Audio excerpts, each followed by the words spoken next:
Hey everyone, welcome back to the Circle Club. I am here with our Marvel expert himself, Corey, of What's Next. I brought out a little, an old tribute because we're talking Black Panther today. We will be at the Black Panther premiere. That the moment those tickets come out, we absolutely cannot wait for a Friday release. We will be there on Tuesday. Hell, we might even be there on Wednesday and see the movie 3 times because this is going to be one of the most important things to occur in the Marvel Cinematic Universe in some time. So off the bat, there are going to be spoilers. So if you don't want to hear about spoilers about and again, this is rumored, so we don't even really know. So take it with a grain of salt. But if you don't want that, this is not the video for you. Corey, let me bring out the description that was allegedly released and leaked on the Marvel Studios Spoilers Reddit. It says Lake Bell plays a scientist who is an original character. She and her team are searching for vibranium in the ocean thanks to a device made by Riri Williams, also Ironheart. Namor is awakened and kills her team. Namor asks Wakanda for help, but they turn him down. T'Challa passes away from sickness. Namor wants to kill Riri, but Wakanda protects her. Riri's first suit is made out of cars, but when she gets to Wakanda, she gets one made out of vibranium. War between Wakanda and the Atlantis outbreaks. Shuri's mom passes away, and parts of Wakanda are flooded. Shuri makes an artificial flower to gain the Black Panther powers and gain access to the ancestral plane. She expects to see T'Challa, naturally, but meets Killmonger instead.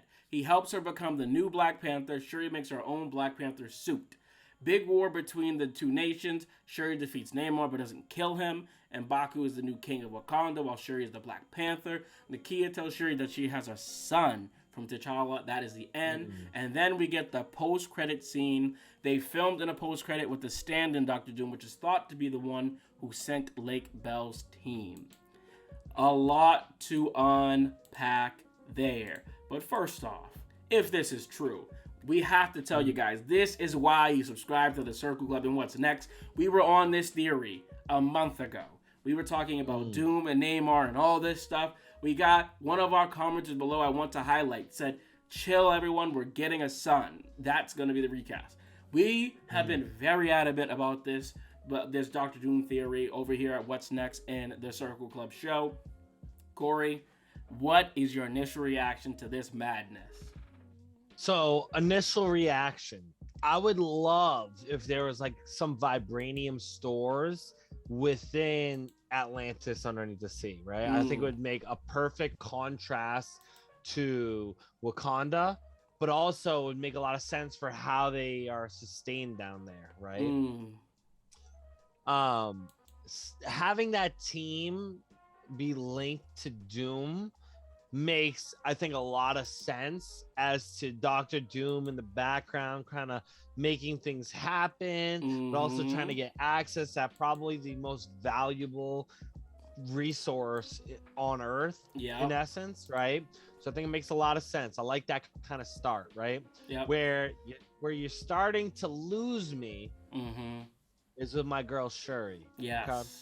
And I know we're going to get into this, but Shuri taking up the mantle of Black Panther, I couldn't be more out on this, okay? Correct. I know in the comics, Shuri takes up that mantle, but I feel like given where the character is, and unless they create some great strides of emotional attachment in this movie for her, with maybe her mom passing away based on the rumors, and T'Challa, like maybe she has this come to Jesus moment. Yes, you feel bad, and she might have that type of character arc in this movie that makes it make sense. But I think initially right now, I am not a fan of that. I've always leaned on M'Baku being that individual who I think almost earned that right. Where he has always rode side by side with T'Challa when T'Challa needed somebody most, right? He was the person that Shuri even went to try to get him to take the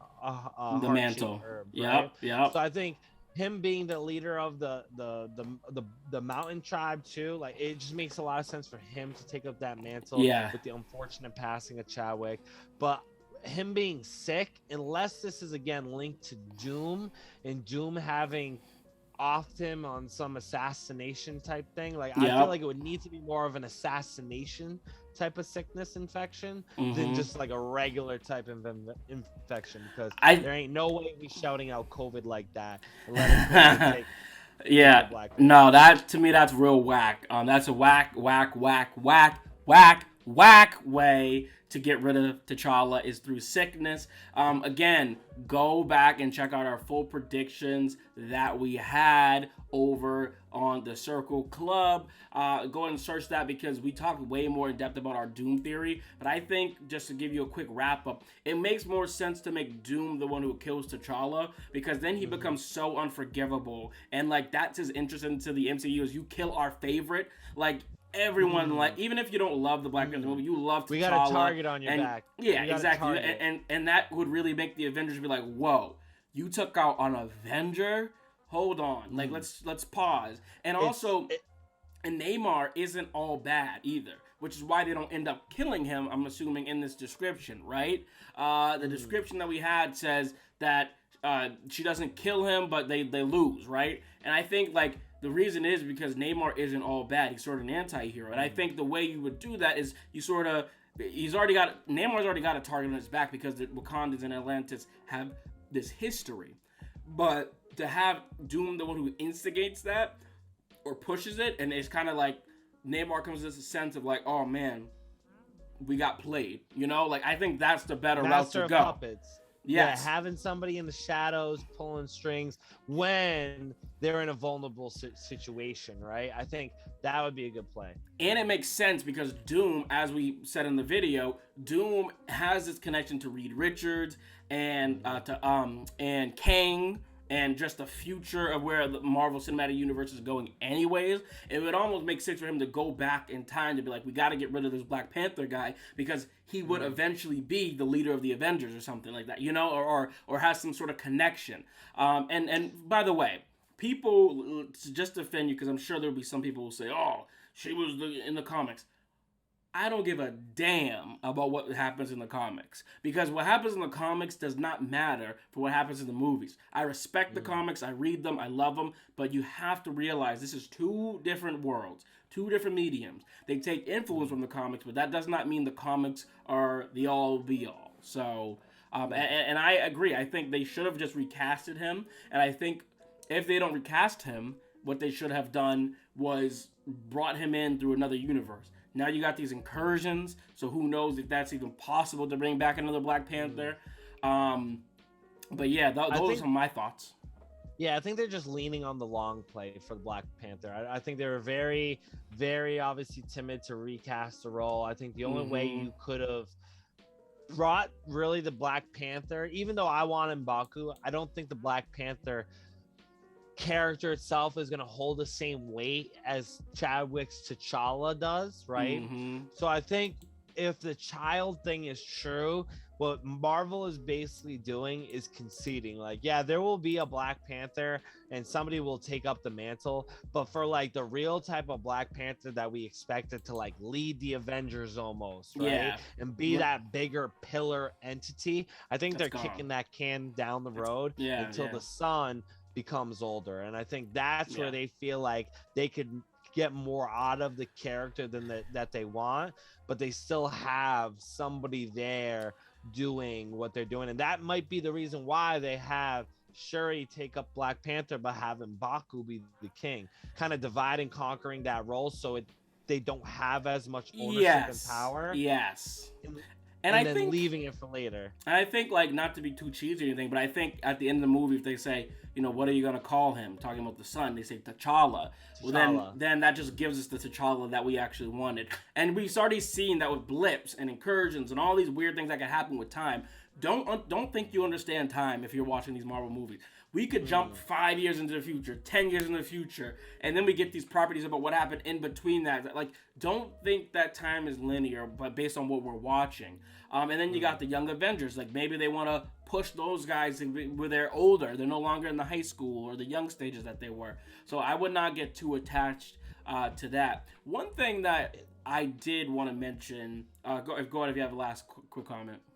No, you're good. Go ahead. All I was going to say is one thing I wanted to mention was, you know, this whole Killmonger is there instead of T'Challa. Again, it feels like a cop out. It feels like because they're afraid to put the actual Chadwick Boseman actor out there or CGI him or whatever the case may be, they're going these very bizarre routes. And I kind of feel like T'Challa knows that he was this character. His family has to know he was this character. It's fine to CGI him, or even if it's not CGIing T'Challa, like a Black Panther, you can CGI that, where he's talking to her. And I just, to make you be Killmonger almost makes me feel like, okay, you weren't the chosen one, or you weren't supposed to be this. You took the throne versus rather it given to you. And I think that's the parallel with Killmonger and her. But what was your thoughts on there? No, I think you just nailed it, right? Like, I think that's an example. It's almost how we feel. Like, I don't feel like Shuri deserves that mantle, right? It's kind of almost like, and this is the tough thing about Killmonger, right? Like, Killmonger technically had his rightful shot at it, right? Yeah. T'Challa gave him the shot, right? Yeah. And the reason why Killmonger saw what he saw is because that's where he grew up. That's his dad, right? And I think if they go this direction with Killmonger, it's really to do that, though. It's like establish that, like, you aren't worthy, right? Like, you aren't going about. Maybe she's in her head. Way. Maybe she's in her head, and that's why she sees it. Yeah. Maybe that's the case. Maybe she doesn't even feel like she's worthy. She's just doing it to do it, right? Yeah. And I think Someone if that's the case, right, like there needs to be somebody in that Black Panther role that I feel like deserves it, right? And I feel agree. like right now, if you're going to end with Shuri in that Black Panther role, you need to have a really great character arc, really fixated on her, right? Yeah. This is where I was going to kind of say, this is giving me a lot of similarities right now to Thor Love and Thunder. And you can go check out our video there, but it's feeling like it might be this like one-off throwaway film. Let's get the train back on the tracks, or in the sense of it's a little apples to oranges, right? With Thor, we talked about it being really just a good one-off movie, right? Like you can go watch that movie. You don't really need to watch the MCU. You can enjoy it. And with this might be a throwaway Black Panther movie. Like, hey, we need to get something back on the rails here. That is my concern with the first being such an elite movie, right? Like they already had a high bar that was set. Now with you having a complete train wreck, they might just completely kick the can and say, you know what, we're gonna just try to get this back on the rails. It might not be pretty, and down the road, and that's where I think that T'Challa piece with his son might be the evidence in that, right? They might just be saying, you know what, we all understand the mess we're in. Here's what we're gonna do. You will give you the Black Panther you want 10 years from now. I think that it makes perfect sense, and I think there's too much there's just too many there's got new characters, new ideologies. You got Doom coming from the future, right? Like now we know from watching this Marvel, there's X-Men, so there could is there something related to that? Like because Namor is the first X-Men, right? So I just think that to me, it's not acceptable for this movie to be one of those pass away movies. So they're going to have to execute this, Corey. They have to execute this. This is my concern though, dude. Is like I want them to execute no more than anybody else. So you gotta think, like the thing about Black Panther that people do not realize is it's the first Oscar nominated movies for Marvel, bro. And they won, right? High, like this isn't just like, hey, this is one of the best MCU movies. This is in technically one of the best superheroes. Movie, right? Yeah. It's technically critically acclaimed their best movie. Right. At the end of the day, over Infinity War, over Endgame. No matter how much we like those movies, no matter how much we personally think they're better, critically, this movie is their best movie. So to have to come back, I think it's an impossible feat. I think it's an impossible feat, and that's why I think I lean towards them kicking the can down the road, because when you have all these, to your point, stories that's going on, all these new characters, I think it's easier when Feige has that big grand scheme in place. I think he can be like, you know what, I can snip this. I have enough here to keep it moving. We'll have something still going here to keep people like slightly satisfied. Put the carrot in front.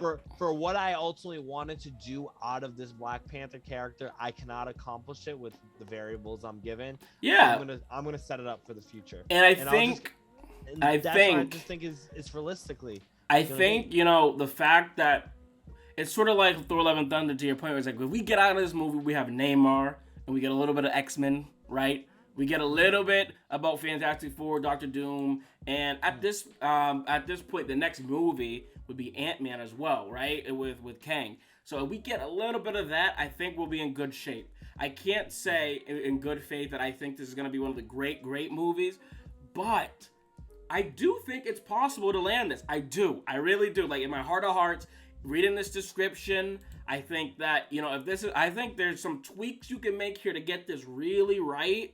But to your first point, you gotta nail it. You gotta nail it, but also the fine details, though. You gotta nail those fine details on how these certain things are introduced. Right. I think that, to your point, the way you land this, because we like to think about these things positively, is if I can say, I'm starting to feel bad for myself for Shuri right now, just thinking about, like, her brother dies, her mother dies, this guy Namor comes in and may have something to do with this girl Riri. Like, I think that we might see this thing where it's like the weight is too much on her shoulders. She just breaks down, she cries, she's collapsing, because that's what we love in America. We love to break you down to build you up. And I could see Nakia, I could see Dora Milaje. Yes, or M'Baku coming to her side and be like, yo, you don't gotta do this to get, like, on your own. Like, we're here for you. Because the movie, originally this was called Wakanda Forever, and they were saying maybe it's not even really, like, that much of a Black Panther movie. And what better way to be like, hey, we're all in this together, this is Wakanda, than to have them be like, we work together. And I think that's sort of how you get there. Before we sign out, one last quick little thing is they were saying Daniel Kaluuya is not going to appear in Black Panther 2 due to scheduling with Nope. First off, I don't think this is that big of a deal. I don't. Let me take this Go ahead. now. So just right off of what you last said, right? Like, Wakanda forever. Let's all come together. This man doesn't deserve to be in the movie if that's the case. Yeah. Because he backstabbed T'Challa. So get him out of here, first and foremost, right? I really don't. To be serious, though, I don't think it's a big deal. He was a side character. The reason why I say it's even not more of a big deal is I think he should be shunned a little bit, right? Yeah, he went right behind his best friend's back. He should be kind of like, he shouldn't be head of security, right? No. Happy Hogan would never go behind Tony's back, right? So I think having him out of this, coincidentally, because of obviously scheduling problems, is totally okay with me, because I do not care for this man after the back. No, and the only way you could really even have him be in there is if he had some sort of redemption arc, and I just think there's too much other things going on. Maybe down the line, BP3, we could see him again, or he has some sort of redemption arc, or maybe there comes a point where Wakanda is at such a threat that everyone comes together. Fine, but we don't really need him right now. But all right, Corey, I think that is going to do it for Black Panther 2. I want to know what you all think. Again, pat ourselves on the back, Corey. A month ago, we talked about this exact same thing. We called it, which is why you guys need to make sure you subscribe to the Circle Club and What's Next, because we make new content every single week. We're ahead of the game. We're looking at this from all sort of perspectives. And yeah, we love Marvel, and we always will go and find those extra little details. We're not going to play with rumors too long. Like, this is rare for us to even do a little rumor video. Don't, like, all of what we said, think about it, but take it with a grain of salt, because we do not know if this is legitimate. And go into Black Panther 2 blind. That's the best way to do it. Like, if you go into these movies blind, then you're always going to have a better time. Make sure you subscribe. Corey, my man, thank you for coming on as always. And remember, everyone, just be you. We'll see you in the next video.